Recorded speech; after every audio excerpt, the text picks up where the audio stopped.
नमस्कार सदगुरु जी। एक बार फिर हम फ्रैंकली स्पीकिंग में मिल रहे हैं और इस बार तो ईशा आश्रम में मुलाकात हो रही है। यहाँ की शांति को, यहाँ के एटमॉस्फेयर को शब्दों में नहीं बताया जा सकता। मैं बस इसे अंदर महसूस कर रही हूँ। बहुत स्पेशल है ये। सदगुरु जी, मैं जिस समय आपसे बात कर रही हूँ वो शायद एक तरह से कल्चरल रेनेसॉन्स का समय है। 22 जनवरी की तारीख वो तारीख है जिसका इंतजार हर भारतीय 500 सालों से कर रहा है। ये जो कल्चरल ईथोस को रिक्लेम करने का पूरा समय चल रहा है, इस पर आप क्या कहेंगे? देखिए, कई देशों के जीवन में कई गलतियां होती हैं। दुर्भाग्य से मनुष्य ऐसे ही रहे हैं, लेकिन जब हम कुछ चीजों को फिर से प्राप्त करते हैं तो हमें कुछ चीजों को ठीक करना होता है। उदाहरण के तौर पर, जब 8वीं शताब्दी में अरब सेनाओं ने स्पेन पर कब्जा किया, एक एक चर्च को उन्होंने मस्जिदों में बदल दिया। लेकिन जब 13वीं शताब्दी में उन्होंने इसे फिर से हासिल किया तो उन्होंने सब कुछ फिर से बनाया बिना किसी अपवाद के। तो ये 1950 से पहले किया जाना चाहिए था। 47 से 50 तक हमें ये कर लेना चाहिए था, और क्योंकि तब सफल होता है। राष्ट्र के सफल होने की क्षमता सिर्फ उसके संसाधनों, राजनीति और सेना में नहीं होती, ये लोगों की भावना में होती है। अगर लोग हारा हुआ महसूस करते हैं तो वो कोई बड़ा काम नहीं करने वाले। तो मुझे लगता है कि ये 70 सालों से बाकी है, अगर आप मुझसे पूछें तो ये एक बहुत अच्छा कदम है। काश ये बिना किसी मनमुटाव के होता, क्योंकि हर कोई जानता है कि यहाँ एक मंदिर था। क्योंकि जिन आक्रमणकारियों ने इसे नष्ट किया, उन्होंने खुद ऐसा लिखा है कि हमने इसे नष्ट कर दिया। बड़े गर्व से उन्होंने ऐसा लिखा है। हमें समझना चाहिए, क्योंकि ऐसी भव्य संरचनाओं को नष्ट करने का उनका इरादा केवल लूटपाट का नहीं था। वो जो चाहते उसे ले जा सकते थे और मंदिर छोड़ सकते थे। हीरा, सोना, जो भी वो चाहते ले जा सकते थे और पत्थर छोड़ सकते थे। लेकिन उन्होंने इसे नष्ट किया क्योंकि उन्हें लोगों की भावनाएं तोड़नी थी। यही उनका इरादा था। मोहम्मद गजनवी मथुरा आया तो उसके इतिहासकार ने लिखा है कि हमने इस तरह की संरचना कभी नहीं देखी, इतनी सुंदर, इतनी शानदार और इतनी विशाल। ये मनुष्य का काम नहीं हो सकता, ये मनुष्य ऐसा नहीं कर सकते। ये काम ये देवताओं का काम है। उसने ऐसा लिखा है। और फिर भी उन्होंने मंदिरों को नष्ट कर दिया, क्योंकि उनका मकसद लूटना या जीत हासिल करना नहीं था। उनका मकसद लोगों के मनोबल की नींव को ढाना था। क्योंकि वो वहीं पर है, इसलिए इसे वापस बनाना एक बहुत ही महत्वपूर्ण है। लेकिन मैं चाहता हूं कि दोनों समुदायों के नेताओं में पर्याप्त समझ हो।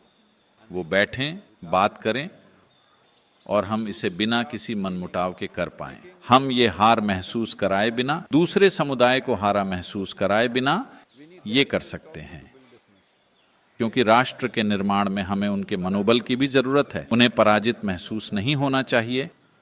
लेकिन दुर्भाग्य से कुछ लोग इसे ऐसे ही प्रस्तुत कर रहे हैं। लेकिन आमतौर पर मुझे लगता है मनोबल बढ़ रहा है, किसी के खिलाफ नहीं, बल्कि वो जो हैं उसके गर्व की वजह से, जो कि शानदार है इस देश की वृद्धि और विकास के अगले चरण के लिए। क्योंकि हम जानते हैं कि जिस तरह की युवा शक्ति अभी हमारे पास है वो हमेशा के लिए नहीं रहेगी। हमारे पास 15 से 25 साल का समय है।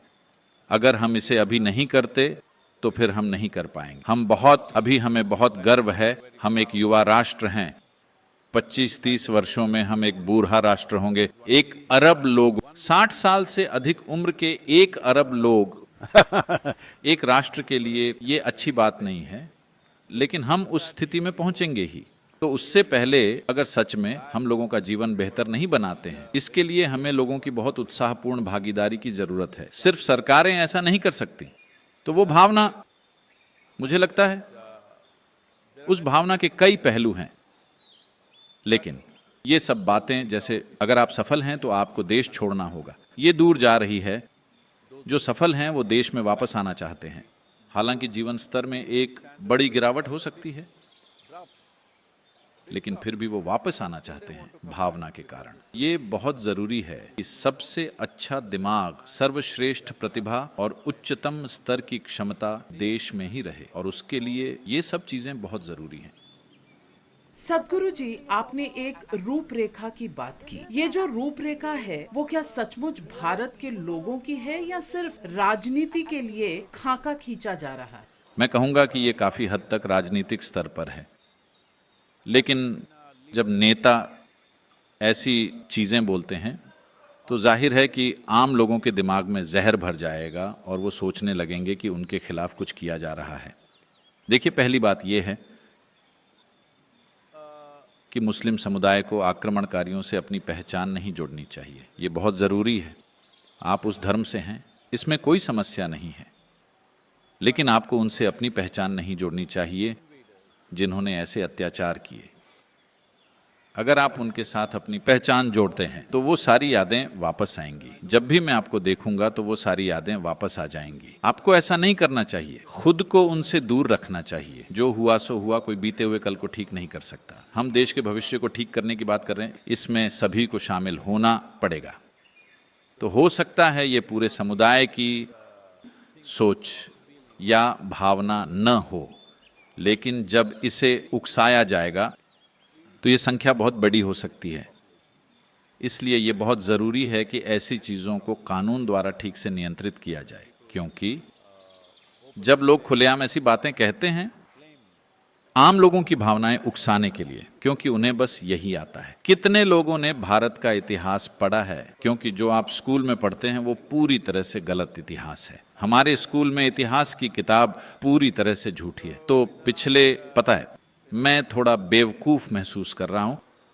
पिछले 8-10 सालों से मैंने इतिहास का विद्यार्थी बनकर उसे पढ़ने और समझने की थोड़ी कोशिश की, और ये हैरानी की बात है कि कैसे हमारे अपने स्कूल की किताबों ने हमें गुमराह किया है, जिन्हें आप बचपन में बिल्कुल सच मानते हैं। तो क्या आपको लगता है कि ये सब करने के लिए एक पॉलिटिकल डिजाइन तैयार किया गया है, या फिर आजादी के तुरंत बाद से ही कुछ लोगों ने ये प्लानिंग करनी शुरू कर दी थी कि हिस्ट्री के बारे में लोगों को क्या, कैसे और किस तरह से पढ़ाया सिखाया जाए ताकि उनके दिमाग को एक खास तरह से ट्रेन किया जाए? जैसे अभी हाल में ही आपने सुना होगा, इस तरह से बयान सामने आए हैं कि हम राम मंदिर पर इतना फोकस कर रहे हैं कि ये एक नेशनल एजेंडा बन गया है, तो हमें डर है कि कहीं ये देश हिंदू राष्ट्र ना बन जाए। इस तरह के डर की बात। अगर आप इसे राष्ट्रीय एजेंडा नहीं बनाना चाहते तो इसे इग्नोर कीजिए, लेकिन आप इसे इग्नोर नहीं कर सकते क्योंकि आप जानते हैं कि ये ज्यादातर लोगों के दिलों में जिंदा है। ये मंदिर के बारे में नहीं है, ये ऐतिहासिक गलती को ठीक करने के बारे में है, और बड़े पैमाने पर ये मंदिरों के साथ होगा क्योंकि वो हमारे मन के प्रतिनिधि हैं। मैं आम तौर पर मंदिर जाने वालों में से नहीं हूं। मैं अपनी आंखें बंद कर लेता हूं, यही मेरा तरीका है। लेकिन लोगों के लिए इसके क्या मायने हैं, आप बस इसे देखिए। लोग हजारों की तादाद में हर दिन यहाँ आते हैं, उनके लिए ये कितना मायने रखता है, आप उन्हें नजरअंदाज नहीं कर सकते। आप जो सोच रहे हैं वो आपकी निजी सोच हो सकती है। तो क्या इसे सोच समझकर किया गया? 100% ये सोच समझकर हुआ, इसमें कोई शक नहीं। खैर, दुर्भाग्य से जब हम आज़ाद हुए तो हमने केवल ये गुलामी काल का एक हैंगओवर है कि हमने सिर्फ उन लोगों को महत्व दिया जो अंग्रेजी बोल सकते हैं। मैं भी इसका अपराधी हूँ। ठीक है, मैं दक्षिण की भाषाएं बोल लेता हूँ, लेकिन ज्यादातर बातचीत अंग्रेजी में ही होती है क्योंकि ये दुनिया की भाषा बन गई है। बात करने का कोई और तरीका नहीं है। लेकिन राष्ट्र के निर्माण में हमें अलग अलग तरह की सोच को शामिल करना था, जो एक तरह से स्थानीय या स्वदेशी हैं, लेकिन हमने सब कुछ बस अंग्रेजी में शिक्षित लोगों के हिसाब से तैयार किया, जो लोग आजादी से पहले अंग्रेजी में शिक्षित हुए थे। आप कुछ भी कहें, कुछ लोगों को छोड़कर बाकी सब अंग्रेजी रौब से भयभीत थे। वो अंग्रेजों से बहुत डरते थे, क्योंकि वो शायद चाहते थे कि काश उनकी त्वचा का रंग अलग होता। ऐसा ही था। जब आप उनके लेख, उनके साहित्य को देखते हैं तो ये पता चलता है कि वो काफी डरे हुए थे। ठीक है, वो भी इसमें शामिल थे, लेकिन ज्यादातर स्वदेशी लोगों को इसका हिस्सा बनना चाहिए था, पर किन्हीं कारणों से ऐसा नहीं हुआ। मैं खाली पोस्टमार्टम करके बीती बातों पर रोना नहीं चाहता। जो बीत गया उसे ठीक नहीं किया जा सकता। जो ठीक किया जा सकता है, हमें उसे ठीक करना होगा। पर आप एक वाक्य में कहते हैं कि what is gone can not be fixed. अगर अगले ही वाक्य में मथुरा की बात करते हैं, राम मंदिर के बाद मथुरा काशी का मुद्दा ना सिर्फ लोगों के दिमाग में एक बार फिर से जगा है, बल्कि कोर्ट तक जा पहुंचा है। मथुरा काशी। देखिए, मैं इसके पूरी तरह खिलाफ होता। बड़ी संख्या में लोग जाकर किसी प्रॉपर्टी पर कब्जा करें, मैं पूरी तरह इसके खिलाफ हूं। अगर संविधान के दायरे में रहकर कानूनी तरीके से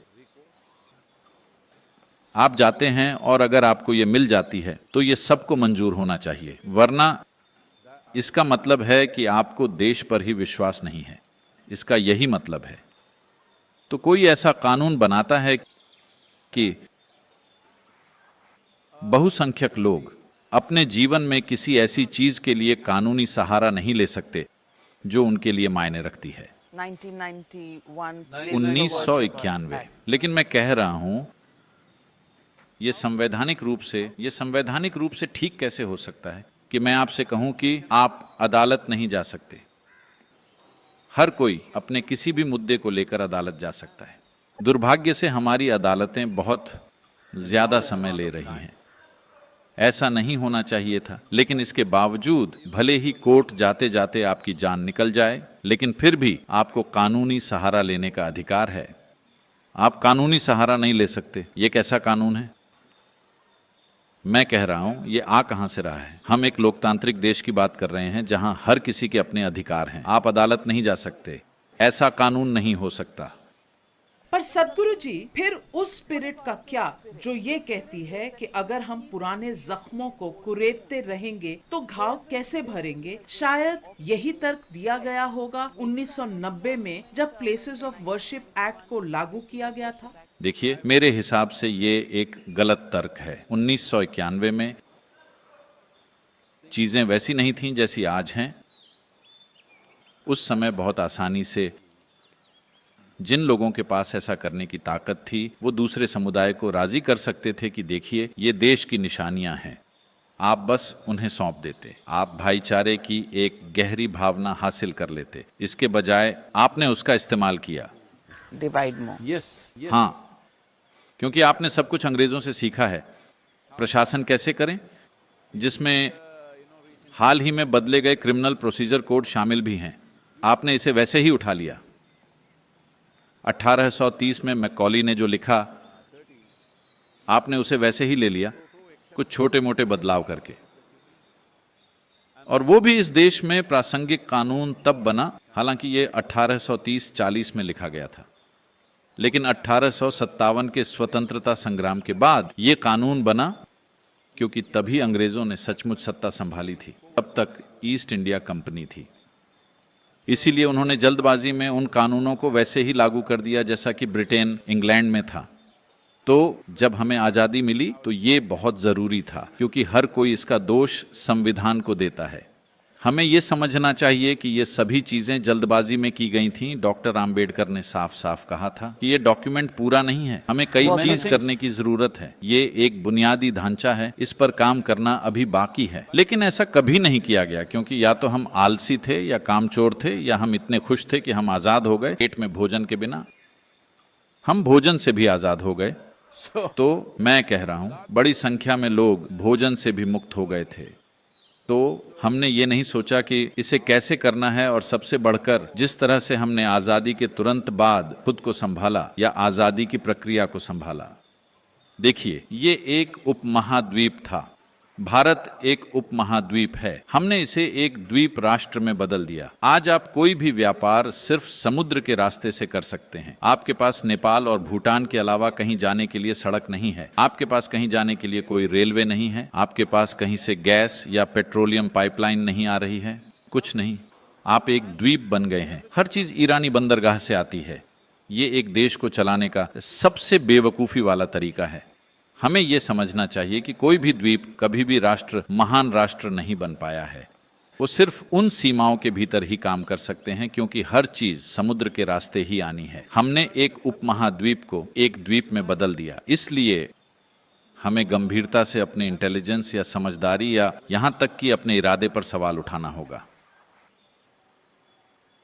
आज जब लोग इस बहस में फंसे हैं कि 22 जनवरी के लिए किसे इनवाइट किया गया है, किसे नहीं किया गया है, अगर निमंत्रण दिया गया है तो क्यों दिया गया है, सरकार कौन होती है उन्हें इनवाइट करने वाली, क्या ये सरकारी फेस्टिवल है, संविधान के खिलाफ नहीं है ये, क्या सेक्युलर देश होने की परिभाषा का क्या होगा, तमाम सवाल उठ रहे हैं। देखिए, मैं आपको बता दूं कि मुझे निमंत्रण आया है। ये भारत सरकार की ओर से नहीं आया, ये राम जन्मभूमि ट्रस्ट की तरफ से आया है। तो मैं बहुत आभारी हूं कि उन्होंने मुझे आमंत्रित किया, लेकिन दुर्भाग्य से मेरा शेड्यूल ऐसा है कि मैं उस समय देश में नहीं हूं, क्योंकि मेरा शेड्यूल समय से 6 से 8 महीने पहले तय किया जाता है। ये बहुत बाद में आया, इसलिए मैं उस दिन वहां नहीं रहूंगा। लेकिन वहां से निमंत्रण आना, आपको समझना होगा कि इस पूरे आंदोलन को किसी महान नेता ने नहीं संभाला था। किसी समय पर शायद कुछ नेता इसमें शामिल थे, बाकी समय इसे 500 सालों से आम लोगों ने संभाला है। आप उनकी दृढ़ता को देखिए, उनकी भावना और धैर्य को देखिए। 500 सालों तक आप एक उद्देश्य लेकर चलते रहे। दुनिया में कितने लोगों ने ऐसा किया है? 500 साल। ये अविश्वसनीय है, और ये सब आम लोगों ने किया है। जो लोग केस दायर करते हैं, आप उनका बैकग्राउंड देखिए। मैं तब से 18वीं 19वीं सदी के बाद से कह रहा हूं, आप देखिए किस तरह के लोग केस दायर करते हैं, सरल सामान्य लोग। और आज भी ऐसा ही है। ट्रस्ट में जो लोग हैं, जरा उनसे मिलिए, वो बहुत सामान्य लोग हैं। और ये अद्भुत है कि वो ऐसा करने में कामयाब रहे। अब बेशक सरकार इसमें शामिल हो रही है, यूपी सरकार इसके संचालन में भाग ले रही है। जब इतनी बड़ी घटना हो रही हो, ऐसी क्या कहें, जो ऐतिहासिक रूप से बेहद महत्वपूर्ण घटना हो रही हो, तो अगर सरकार इसमें भाग नहीं लेती तो ये बेवकूफ़ी होगी। लेकिन साथ ही क्या इसे एक सरकारी उत्सव बन जाना चाहिए? बिल्कुल नहीं। मैं नहीं मानता कि ऐसा होना चाहिए। Is it? वो नहीं है, वो नहीं है। उन्होंने मुझे आमंत्रित किया, और मुझे पता है मुझे किसने आमंत्रित किया। सरकार ने मुझे आमंत्रित नहीं किया है, न तो भारत सरकार ने ही यूपी सरकार ने, लेकिन उसके इर्द गिर्द व्यवस्था तो सरकार को ही करनी है। और कौन करेगा? हम यहाँ महाशिवरात्रि का आयोजन करते हैं। सरकार भले ही जो भी हो, लेकिन सारी व्यवस्थाएं, पुलिस, ये वो, फायर ब्रिगेड और जो भी जरूरत होती है वो सब भेजते हैं। इसी तरह हर जगह ऐसा करने की जरूरत होती है। जहां भी लोग इकट्ठा होते हैं, वहां जरूरी चीजें उपलब्ध कराना सरकार का काम है। तो जो लोग ये सवाल उठाते हैं कि देश का सेक्युलर नेचर बदला जा रहा है, आप उन लोगों को क्या जवाब देना चाहते हैं? मुझे लगता है कि आपको उन्हें $1 बिल दिखाना चाहिए। उसमें लिखा रहता है, हमें गॉड पर भरोसा है। डॉलर बिल पर आपको क्या लगता है, वो शिव या राम या कृष्ण के बारे में बात कर रहे हैं? वो अपने गॉड की बात कर रहे हैं, जिन पर उन्हें विश्वास है। तो ये सेक्युलर नहीं है, ऐसा नहीं कहा जाता। आप इंग्लैंड में किसी भी बड़े कार्यक्रम में जाइए, पादरी के बिना आप कार्यक्रम शुरू नहीं कर सकते। यही बात अमेरिकी राष्ट्रपति के शपथ के दौरान भी लागू होती है। पादरी के बिना ये नहीं होगा, सभी इसमें शामिल होते हैं। दिक्कत क्या है? सेक्युलर का मतलब सभी धर्मों को खत्म करना नहीं है। सेक्युलर का मतलब नास्तिक होना नहीं है। सेक्युलर का मतलब है हर धर्म को भाग लेने का समान अधिकार है, लेकिन निश्चित रूप से हम एक सेक्युलर देश नहीं हैं, क्योंकि हमारे मंदिर भी हमारे हाथ में नहीं है। सरकार हमारे मंदिर को चला रही है। फिर हम सेक्युलर राष्ट्र कैसे हुए? हम सेक्युलर राष्ट्र नहीं हैं मेरे हिसाब से। तो अपने धर्म के लिए जो लोगों के मन में भव्यता होनी चाहिए थी, Historically, we've seen many of these temples being destroyed in the northern part of India because of invasion. कई नहीं, लगभग सभी उत्तर भारत से सब कुछ छीन लिया गया है। अभी आपके पास जो कुछ भी है उसे जल्दबाजी में एक एक टुकड़ा जोड़ा गया है। तो अपने धर्म के लिए जो लोगों के मन में भव्यता होनी चाहिए थी, जो गर्व लोगों के मन में होना चाहिए था, वो कहीं खो गया था। आपको लगता है कि अब हम समय के उस पड़ाव पर आ गए हैं जहां पुरानी गलतियां सुधारी जा रही हैं? देखिए, हमें ये समझना चाहिए, सबसे पहले आपको हिंदू जीवन शैली को धर्म का नाम नहीं देना चाहिए, क्योंकि दुनिया के अनुसार या कम से कम इस समय बहुत ज्यादा परेशानी से जूझ रहे स्थान से आने वाले इब्राहिम स्रोत के अनुसार धर्म का अर्थ है विश्वासों का एक बंडल। हम विश्वासों का कोई बंडल लेकर नहीं चलते। आप जो चाहें उसमें विश्वास कर सकते हैं, फिर भी आप हिंदू हैं, क्योंकि एक स्तर पर यह भौगोलिक पहचान है और दूसरे स्तर पर सभ्यता से जुड़ी पहचान है। एक सभ्यता के रूप में इसका क्या महत्व है? एक सभ्यता के रूप में इसका महत्व ये है कि हम खोज करने वालों की भूमि है। हमारे पास पालन करने के लिए कोई कमांडमेंट्स नहीं है। हमें अपना रास्ता खुद ढूंढना है। व्यक्तिगत ज़रूरतों से निपटने का ये सबसे लोकतांत्रिक तरीका है। इंसान अगर वो थोड़े समझदार हैं, अगर वो इस ब्रह्मांड में चारों ओर देखें, तो आप नहीं जानते कि ये कहाँ से शुरू होता है, कहाँ समाप्त होता है। न तो धार्मिक लोगों को और न ही वैज्ञानिकों को पता है कि ये कहाँ से शुरू होता है, कहाँ समाप्त होता है। तो अगर आप यहाँ इस छोटे से मिट्टी के गोले पर बैठकर, जिसे हम ग्रह कहते हैं, जो चारों ओर घूम रहा है और तेज गति से चल रहा है, अगर आप यहाँ अपने अस्तित्व की सूक्ष्मता को समझ लेते हैं तो आप कुछ भी नहीं जानते हैं। तो लोग जो नहीं जानते उसे अलग अलग माध्यमों से पता लगाने की कोशिश करते हैं। वो थोड़ी बहुत धारणाएं बनाकर इसे पाटने की कोशिश करते हैं। अगर आप उन्हें ऐसा न करने दें तो कोई भी अपना मानसिक संतुलन बनाए नहीं रख पाएगा। सिर्फ वो मूर्ख जो सोचते हैं कि वो दुनिया पर शासन कर रहे हैं और सब वहीं चला रहे हैं, वो ठीक रहेंगे। कट्टरपंथी हमेशा ठीक रहेंगे, क्योंकि मन के सारे अलग अलग विचार खत्म हो चुके हैं।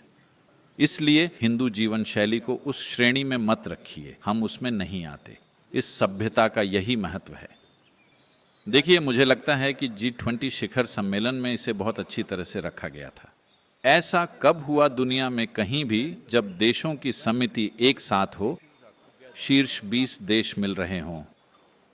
खैर, अब 21 हो चुके हैं। मुझे इस देश पर बहुत गर्व है, क्योंकि हमने अफ्रीकन यूनियन को भी शामिल कर लिया है।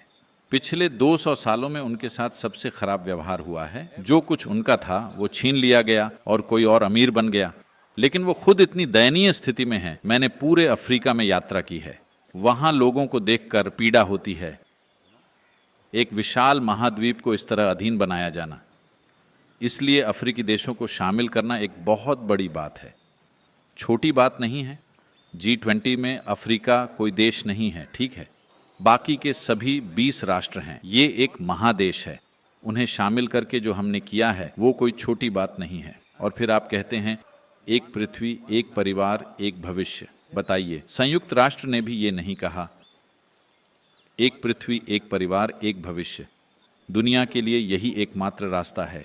जिस तरह से आज हम टेक्नोलॉजी और विनाशकारी टेक्नोलॉजी से सशक्त हो गए हैं, अगर हम ऐसे नहीं सोचेंगे, एक पृथ्वी, एक परिवार, एक भविष्य, तो हमारा कोई भविष्य नहीं होगा, आप कह सकते हैं। क्योंकि अब भी हमारे पास इतने शक्तिशाली इंसान हैं और विनाश करने की इतनी ज़्यादा ताकत है कि हम इस धरती को कई बार नष्ट कर सकते हैं। इतनी ताकत हमारे पास है। तो हम एक ऐसी सभ्यता हैं जिसका स्वभाव समावेशी है। यही कारण है कि जब लोग यहाँ आए तो वो समझ नहीं पाए। पता है, चीनी यात्री ह्वेन सांग कहते हैं, ये सबसे अजीब देश है जहाँ मैं कभी गया हूँ, क्योंकि युद्ध के मैदान पर युद्ध चल रहा है, लेकिन किसान अपने खेतों में हल चला रहे हैं। महिलाएं नदी के किनारे अपने कपड़े और बर्तन धो रही हैं। यहीं थोड़ी दूरी पर एक लड़ाई चल रही है, लेकिन सैनिक लड़ते हैं, पर वो आकर महिलाओं या किसान को चोट नहीं पहुंचाते। इसलिए लोग अपना काम करते रहते थे। ये इस तरह का राष्ट्र है क्योंकि हमने उन चीज़ों के लिए नियम बनाए जिन्हें आम तौर पर नियंत्रित नहीं किया जा सकता। युद्ध ऐसा है, किसी ने कहा है, युद्ध में सब कुछ जायज़ है। Love and war.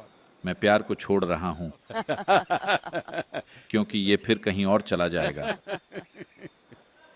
तो ये एक ऐसा देश है जहां हमने युद्ध भी नियम से, कानून के दायरे में रहकर किए। दुर्भाग्य से धर्म शब्द को चुरा लिया गया है या इसकी सिर्फ पंथ के रूप में गलत व्याख्या कर दी गई है। हमारे पास राजधर्म था, हमारे पास गृहस्थ धर्म था, हमारे पास संन्यास धर्म था, हमारे पास कई प्रकार के धर्म थे। हर काम को करने के निश्चित नियम और कानून थे, आध्यात्मिक प्रक्रिया के लिए भी।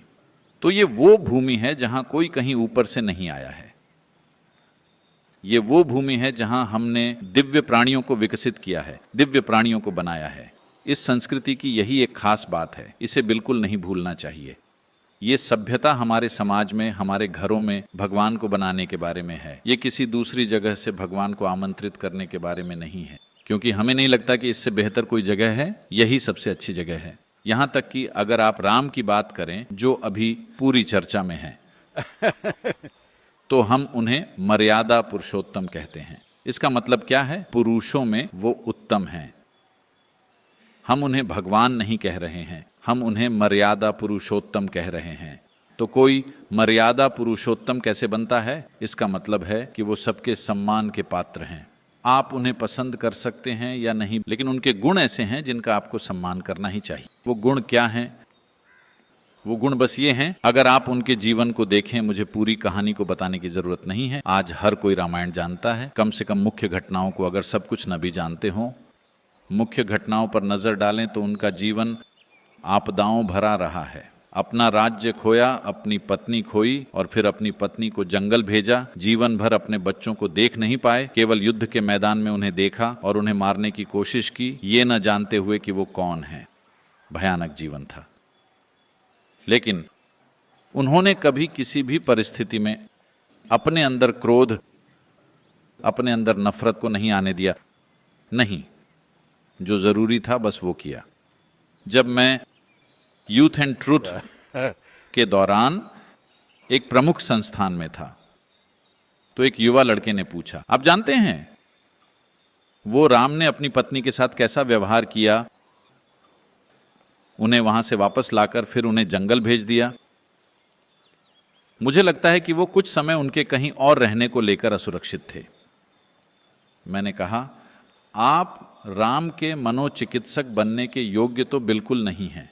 7000 साल बाद आप यहां बैठकर ये निर्णय नहीं ले सकते। लेकिन अगर वो एक साधारण इंसान होते तो अपनी पत्नी के साथ उन्होंने जैसा व्यवहार किया, आप उस पर सवाल कर सकते थे। पर वो एक राजा हैं। राजा के लिए उसकी प्रजा ही सबसे महत्वपूर्ण चीज है। लोग वो लोगों के लिए हैं। और ये वो समय है जब वो इस धरती पर धर्म स्थापित करने की कोशिश कर रहे हैं कि हर कोई मूल रूप से धर्म यानी कानून का पालन करने वाली आबादी बनाने का प्रयास करना। जब वो ऐसा कर रहे हैं तब लोगों को संदेह होता है। आपकी पत्नी कहीं रही हैं तो ये कैसे जानेंगे कि जो बच्चे उनके गर्भ में हैं वो आपके हैं? लोग ये सवाल कर रहे हैं। और वो हमारी राजमाता बनने वाली हैं। ये कैसी राजमाता है? तो उन्हें अपनी पत्नी की परवाह नहीं थी, इसलिए उन्होंने ऐसा किया नहीं। वो 3000 मील नीचे आए, युद्ध किया और उन्हें वापस लाए। ठीक है, अपनी और अपने भाई की जान जोखिम में डालकर। तो जाहिर है कि वो उनके लिए कितना मायने रखती हैं। लेकिन उन्होंने उस समय अपने व्यक्तिगत प्रेम के बजाय लोगों की भलाई और इस देश के कानून के शासन को महत्व दिया। तो क्या हम दुनिया में ऐसे नेता चाहते हैं जो अपने निजी संबंधों को सर्वोच्च मानते हैं, या वो जो राष्ट्र की भलाई को सर्वोच्च मानते हैं? मैं कह रहा हूं उस संदर्भ में राम को भविष्य का लीडर होना चाहिए पूरे विश्व का। हमें ऐसे लोगों की जरूरत है जो अपनी बायोलॉजी से परे सोचें। हमें ऐसे लोगों की जरूरत है, ऐसे नेता जो अपनी निजी पसंद नापसंद, अपने तकलीफों, अपनी समस्याओं से परे सोचें और देखें कि लोगों के लिए सबसे अच्छा क्या है। और इसी को राम दर्शाते हैं और यही ये संस्कृति दर्शाती है। त्याग की भावना, मूल रूप से जब अपनी बात हो तो वैराग्य, और जब आसपास के लोगों की बात हो तो पूरा जुनून। हम बस इसी को महत्व देते हैं, सबके लिए जुनून, अपने लिए वैराग्य। पर कुछ ऐसे लोग भी तो हैं सदगुरु जी जो कहते हैं कि युवा अब मस्जिदों का रुख करें, क्योंकि अब जब राम मंदिर बन रहा है तो उन्हें जागने की जरूरत है, उन्हें मस्जिद जाने की जरूरत है, मस्जिदों को बचा कर रखने की जरूरत है। क्या ये भड़काने वाली बात है, उकसाने वाली बात है, या फिर वोट बैंक के लिए लिमिटेड लेवल की एक राजनीति है? देखिए, कोई भी जहां चाहे वहां हो सकता है, लेकिन कानूनी प्रक्रिया कानून और उसकी रूपरेखा के अनुसार होगी। उस समय भी राम धर्म स्थापित करने का प्रयास कर रहे थे, अब भी हम धर्म स्थापित करने का प्रयास कर रहे हैं। जैसा कि मैंने कहा, किसी को भी किसी संपत्ति पर जाकर कब्जा नहीं करना चाहिए। हमने पहले ऐसा किया है, लेकिन अब आप ऐसा नहीं कर सकते क्योंकि ये कानून के दायरे में है। लेकिन अगर अदालतें कुछ फैसला सुनाती हैं तो हर किसी को उसे मानना होगा, चाहे पसंद हो या ना हो। अगर कोई मस्जिद में जाने को कह रहा है तो मुझे नहीं लगता कि ये कोई समस्या है। ठीक है, वो मस्जिद में होना चाहते हैं तो हो सकते हैं, इसमें गलत क्या है? मुझे नहीं लगता, अगर उनके लिए ये बहुत मायने रखता है तो वो वहाँ जा सकते हैं, कोई दिक्कत नहीं है। लेकिन 1000 साल के काम का वो एक वाक्य, मुझे लगता है कि उसे वापस लेना चाहिए। By Asaduddin Owaisi. हाँ, जिसने भी कहा हो, इसे वापस लिया जाना चाहिए, क्योंकि ये 1000 साल लूटपाट, तबाही और कत्लेआम के रहे हैं, उससे खुद को मत जोड़िए। सिर्फ इसलिए कि आप एक खास धर्म का पालन करते हैं, इस आबादी के अपमान और पीड़ाओं से अपनी पहचान न बनाएं, ऐसा मत कीजिए। ऐसा नहीं करना चाहिए, इसकी And अनुमति that's नहीं। not provocation in this country. मुझे लगता है कि कानून को उस पर भी अपना काम करना चाहिए। ऐसा नहीं है कि आपको जाना है या किसी को खुद जाकर कुछ करना है। इस तरह की चीजों के लिए पर्याप्त कानून है। कोई कह रहा है ये 1000 साल का काम है। कौन सा काम? अगर आप उससे पहचान बनाते हैं तो ये एक गंभीर समस्या है। समस्या पैदा मत कीजिए, क्योंकि सामान्य लोग, चाहे वो मंदिर, मस्जिद या चर्च जा रहे हों, वो सब अपने जीवन को बेहतर बनाना चाहते हैं।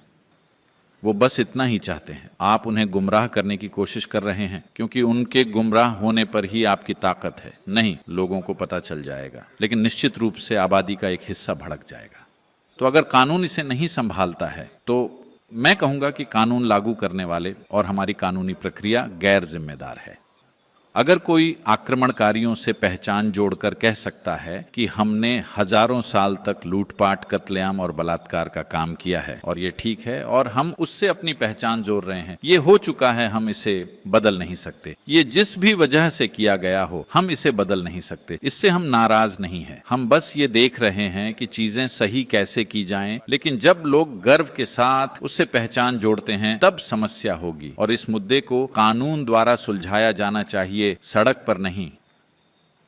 सदगुरु जी, इस कल्चरल और सिविलाइजेशनल रेनेसांस के बीच जाति जनगणना की बात इस समय बहुत उठ रही है।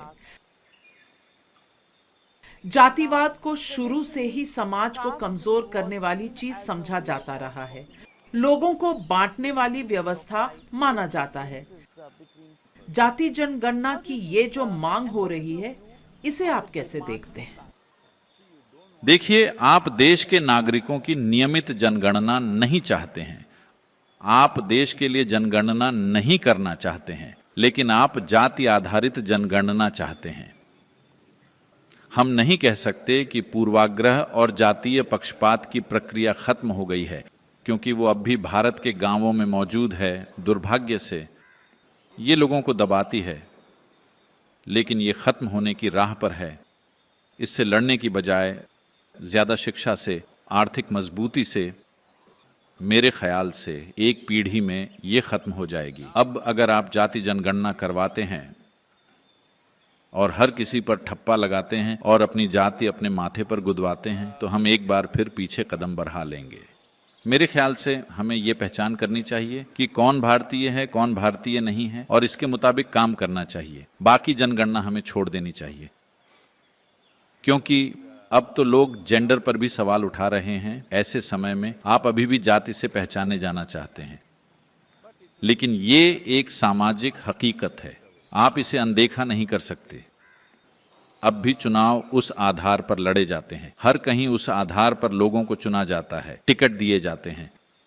आप इससे बच नहीं सकते, ये अब भी मौजूद है। ऐसा इसलिए क्योंकि हजारों सालों से ये सामाजिक सुरक्षा का आधार रही है। ये हुनर साझा करने और ट्रेनिंग का एक तरीका रही है, क्योंकि ज्यादातर जाति मुख्य रूप से शुरुआत में पेशों का विभाजन थी, और क्योंकि कोई ट्रेनिंग स्कूल नहीं थे तो ट्रेनिंग की एकमात्र जगह परिवार और समुदाय था, तो वो एक तरह से अलग हो गए। समय के साथ साथ अचानक से सुनार को लगने लगा कि वो लोहार से श्रेष्ठ है। ये दुर्भाग्यपूर्ण मानव प्रवृत्ति मौजूद है। इतिहास के अलग अलग समय पर हमें इसे ठीक कर लेना चाहिए था, पर हमने नहीं किया। लेकिन लोग और मजबूती से एकजुट हो गए। जैसे जैसे बाहरी आक्रमण और कब्जे के कारण हमारी आर्थिक हालत तंग हुई। जब कोई समस्या आती है तो आप अपनी ही जाति से चिपके रहते हैं, क्योंकि आपके पास वही एक सुरक्षा होती है। दुर्भाग्य से जाति के नाम पर भयानक भेदभाव और अन्याय हुए हैं। मेरे ख्याल से हमें जाति के बारे में कम से कम बात करना चाहिए, सिवाय कुछ लोगों को ऊपर उठाने के, जो समाज में दुर्भाग्य से बहुत खराब हालत में हैं। मेरे ख्याल से शिक्षा और आर्थिक विकास इसका समाधान है, न कि लोगों पर जाति का ठप्पा लगाना। पर फिर भाषा का क्या? आपने इस पर थोड़ी सी बात की, पर यह बात भी तो सच है कि हमारे यहाँ भाषाओं के नाम पर बहुत से अंतर हैं। अभी हाल ही में इंडिया अलायंस की एक मीटिंग हुई, जिसमें नीतीश कुमार की बात उनकी भाषा तमिलनाडु के सीएम M.K. स्टालिन को समझ में नहीं आई। मैं आपको भी बताना चाहता हूँ, मैं खबरों के लिए अंग्रेजी न्यूज लगाता हूँ और आप सब लोग हिंदी में बात कर रहे होते हैं। मैं क्या करूँ? आपको हिंदी समझनी चाहिए सदगुरु जी। क्यों? मैं समझता हूं, समस्या वो नहीं है। उन लोगों का क्या जो नहीं समझते? देखिए, आप इसे टाइम्स नाउ इंग्लिश चैनल कहते हैं। 40% या 50% या कुछ डिबेट में लगभग 60 से 70% समय आप सिर्फ हिंदी में बात कर रहे होते हैं। That's because आप बंगाली क्यों नहीं बोलते? people who come उन्हें मत बुलाइए अगर वो एक अंग्रेजी चैनल पे अंग्रेजी नहीं बोलते। आधे लोगों ने मुझे पहले ही बॉयकॉट कर दिया है। अब आप चाहते हैं कि आधों नहीं को नहीं, मैं बॉयकॉट नहीं करना कर है। दूं? उन्हें अपने हिंदी चैनल में ले जाइए। कुछ पॉलिटिकल पार्टियां हैं जो रिप्रेजेंटेटिव्स को हिंदी ही उन्हें कहिए कि आती अगर है उन्हें जहां। प्रतिनिधित्व चाहिए, अगर वो राष्ट्रीय दर्शक का एक खेमा चाहते हैं, तो उन्हें किसी को अंग्रेजी में ट्रेन करके भेजना चाहिए। पर फिर वही बात है कि ये सारी रीजनल पार्टियां हैं जो एक साथ आई हैं ताकि एक नेशनल मैं मना नहीं कर रहा। बना सके। देखिए, जो भी क्षेत्रीय दल हों, लगभग सभी लोग अपने बच्चों को इंग्लिश मीडियम स्कूलों में भेजते हैं। तो अगर बच्चे अंग्रेजी बोलते हैं तो उन्हें भी थोड़ी सीखने दीजिए। मैं हिंदी के खिलाफ नहीं हूं, लेकिन हिंदी चैनल भी हैं।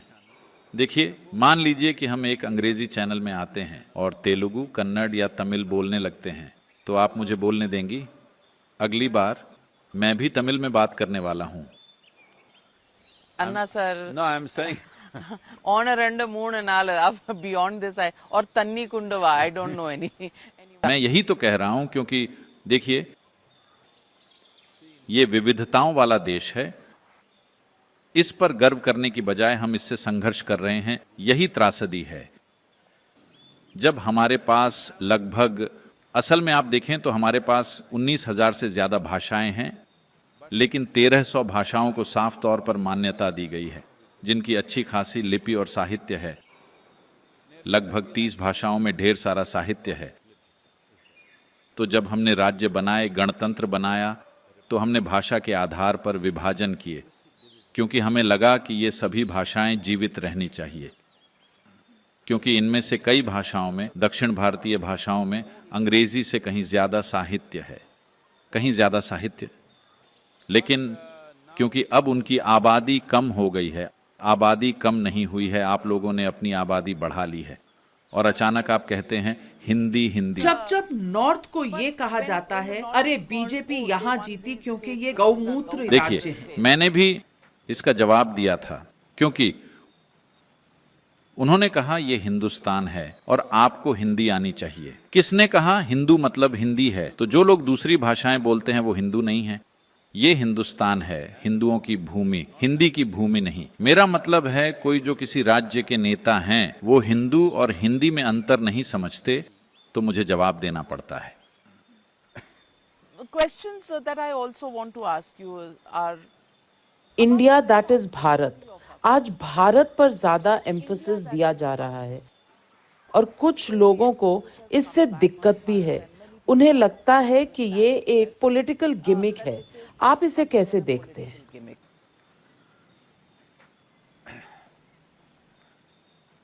देखिए, जब आपको हर साल 5 से 8 चुनाव लड़ने हैं तब आप लोगों से समझदारी की बात करने की उम्मीद नहीं करते। इसीलिए मैं एक देश एक चुनाव पर जोर देता रहा हूं।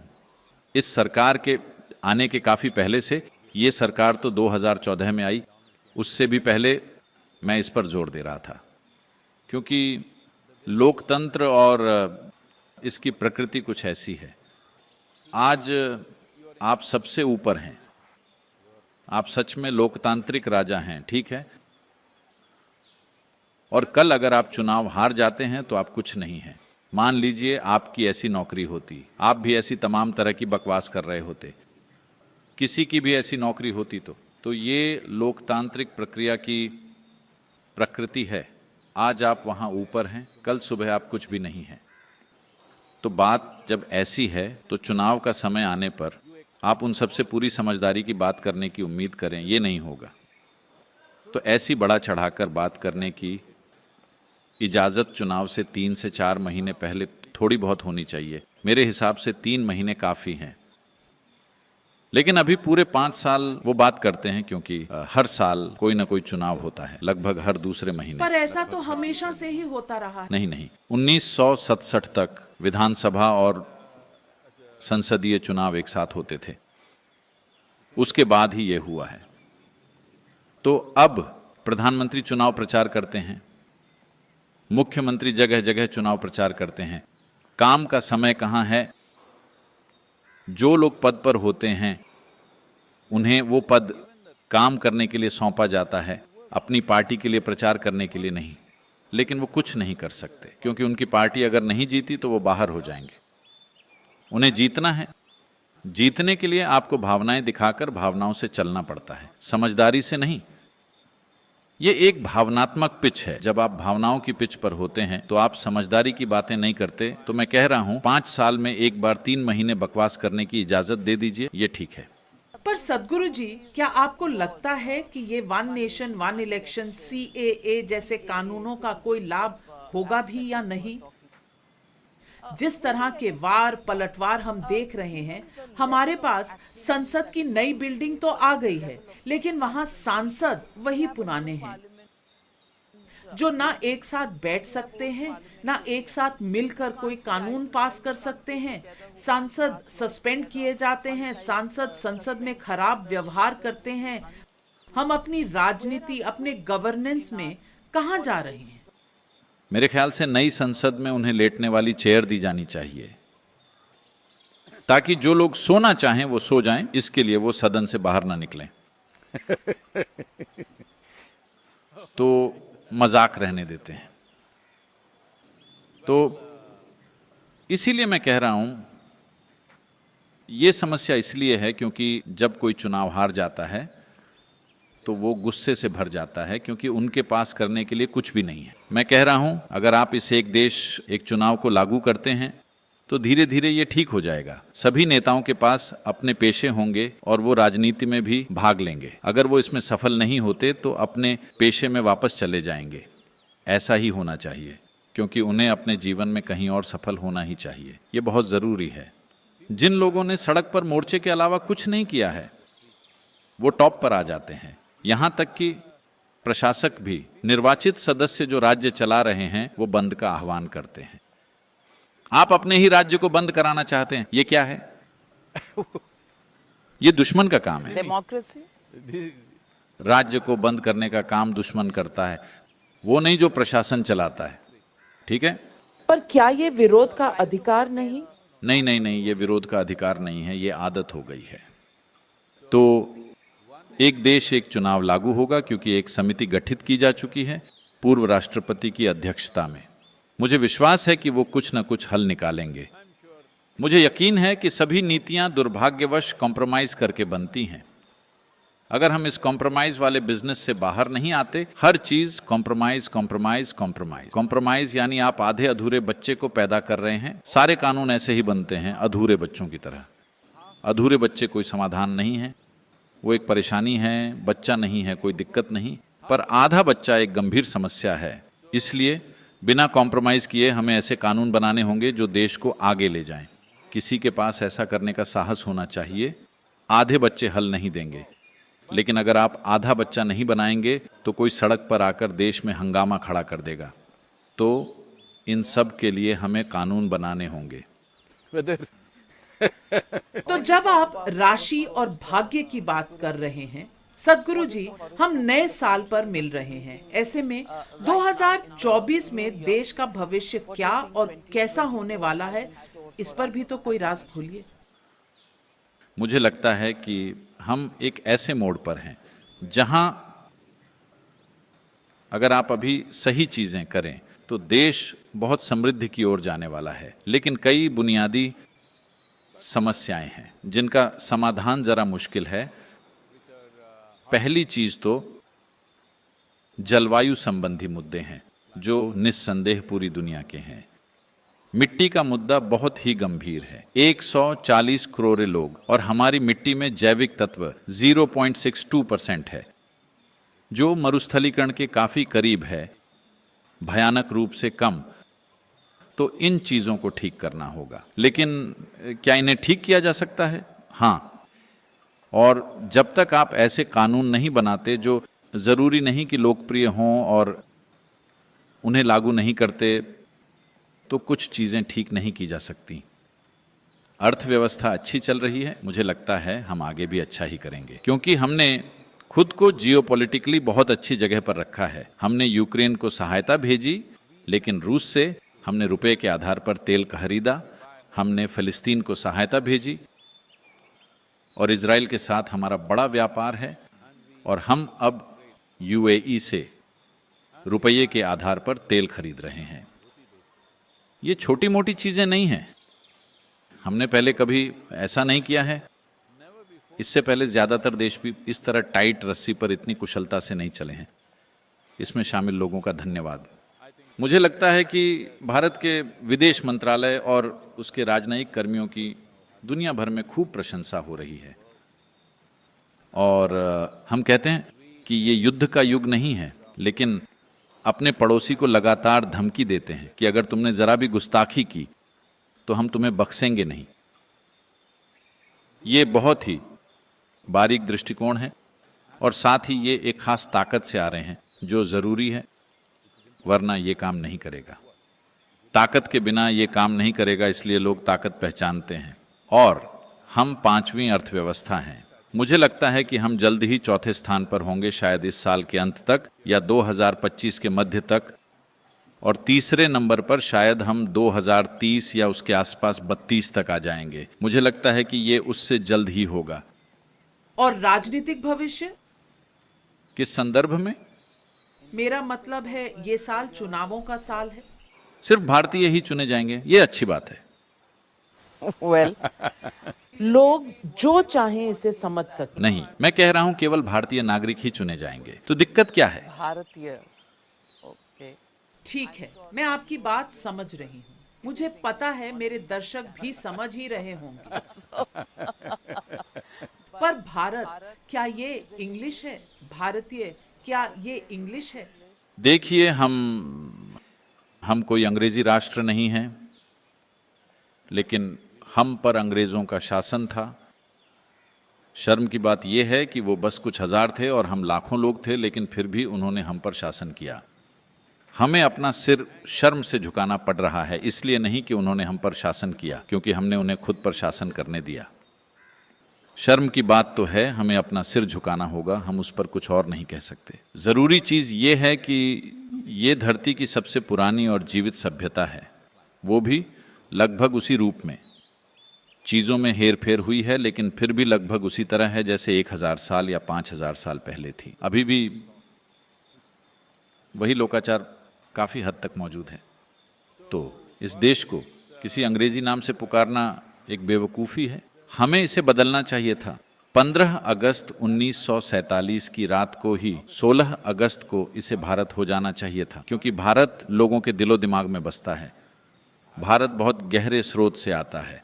भा का अर्थ है भाव, यानी इंसानी अनुभव, केवल एक अनुभूति है। देखिए, जीवन का हमारा पूरा अनुभव इंद्रियों के माध्यम से होता है। आप जो देखते हैं वो एक तरह अनुभूति है, अच्छी या बुरी अनुभूति। आप जो सुनते, सूंघते, चखते या स्पर्श करते हैं, सब कुछ एक अनुभूति है। तो हमने कहा कि ये भाव है, यानी मानवीय अनुभव। राग का अर्थ है एक धुन। ये धुन हमने नहीं बनाई है, ये सृष्टि ने बनाई है। हम इसी कोशिश में हैं कि उस धुन, उस धर्म के साथ कैसे तालमेल बिठाएं, अस्तित्व के धर्म के साथ तालमेल में कैसे आएं। ये एक बात है। ताल का अर्थ है लय। ये लय हमें स्थापित करनी होगी। मौजूद धुन के लिए अगर आप गलत लय तय करते हैं तो जीवन की प्रक्रिया आपको कुचल देगी। सही लय हो तो आपका जीवन एक नृत्य है। भारत। सदगुरु जी, हमेशा की तरह आपसे बात करके बहुत खुशी हुई। छोटे और सिंपल तरह से आप बहुत गहरी बातें भी समझा देते हैं।